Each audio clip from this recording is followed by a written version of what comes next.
Have you ever waved back at someone only to realize they weren't waving at you? Or felt someone was angry with you, but later discovered they were just tired? Your heart reacts, your body reacts, but the truth? It was never what you thought. Here's the strange part. Your eyes don't lie, but your mind does. And according to Carl Jung, most people don't live in reality. They live in interpretations of reality. Not what is, but what they believe is. Carl Jung once said, "Everything that irritates us about others can lead us to an understanding of ourselves." But he also believed something even deeper.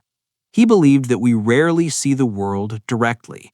We see it through filters, invisible filters, old memories, fears, childhood lessons, past embarrassments, things we never healed. Imagine wearing colored glasses your entire life. If the glasses are blue, everything looks blue. You might argue the sky is blue, the ground is blue, even people are blue. But the world isn't blue. Your glasses are. Jung believed the mind works the same way. Your mind is like a camera, but it doesn't just record, it edits. It crops out details, it brightens some things, it darkens others. Two people can walk into the same room and leave with two completely different stories. One says, "Everyone was judging me." The other says, "Everyone was friendly." Same room, different worlds. Why? Because we don't see reality, we see meaning. And meaning comes from inside us. Jung called this the psyche's projection. In simple words, it means we paint the world with colors from our own mind. Let's say you meet someone confident. They talk loudly, they laugh freely. You might think, they're so annoying. But someone else might think, they're inspiring.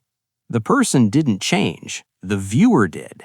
Jung believed when something strongly bothers you, it's often a reflection. Not always, but often. If confidence irritates you, maybe part of you wishes you had it. If kindness feels suspicious, maybe you've been hurt before. The mind protects you by assuming the worst. It builds shields. But over time, those shields become cages. You stop seeing people, you start seeing threats. Jung introduced the idea of the shadow. Not a spooky shadow, a psychological one. The shadow is everything about you that you hide, deny, or push away. Maybe you learned as a child that being angry was bad, so you buried your anger. But buried doesn't mean gone, it just means hidden. Later in life, you meet someone who gets angry easily. You feel uncomfortable. You judge them. But what you're really seeing is the part of yourself you never accepted. Your mind says, "I hate that person." But your deeper self whispers, "That is also you." The shadow isn't evil, it's just ignored. And what we ignore often controls us the most. Here's another trick of the mind. Your memories are not videos. They are stories that get rewritten every time you remember them. Think about your childhood. You might remember a teacher as cruel, but years later you realize they were strict because they cared. The event didn't change, your understanding did. Jung believed the past is alive inside us, not as facts, but as interpretations. And those interpretations shape how we see the present. If you were ignored once, you might feel ignored everywhere. If you were praised once, you might expect praise everywhere. The mind connects dots even when the dots don't belong together. So why does the mind play tricks? Because its main job is not truth. Its main job is safety. Long ago, humans survived by assuming danger quickly. A rustling bush could be wind, or it could be a predator.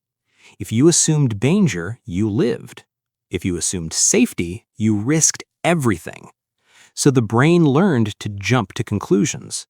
Fast thinking kept us alive. But today, that same speed creates misunderstandings. A delayed reply becomes rejection. A serious face becomes hatred. A quiet room becomes tension. Your brain fills in blanks even when there are none. Jung talked about the ego as the storyteller inside us. The ego wants consistency. It wants a clear identity. So it builds narratives. I'm the shy one. I'm the strong one. I'm always unlucky. Once the ego decides, it looks for proof everywhere.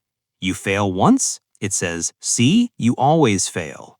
You succeed once, it says, you're unstoppable. Reality becomes selective. You notice only what fits your story. The world doesn't change, your attention does. And attention shapes reality, more than reality shapes attention. Jung didn't say perception is hopeless. He said awareness is the key. Not perfection, awareness. Here are simple shifts. Pause before judging. Ask, is this fact or interpretation?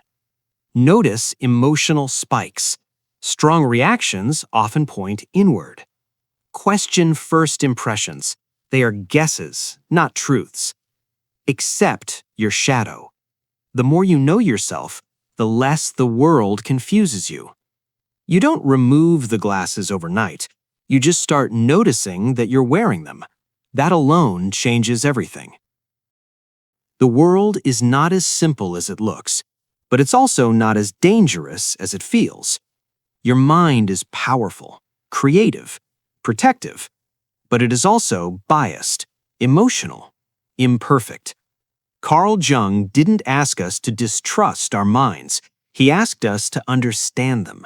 Because once you realize that perception is a lens, not a law, you stop reacting automatically.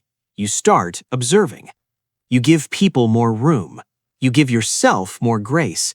And slowly the world becomes less threatening and more interesting. Not because reality changed, but because you finally saw it without the tricks.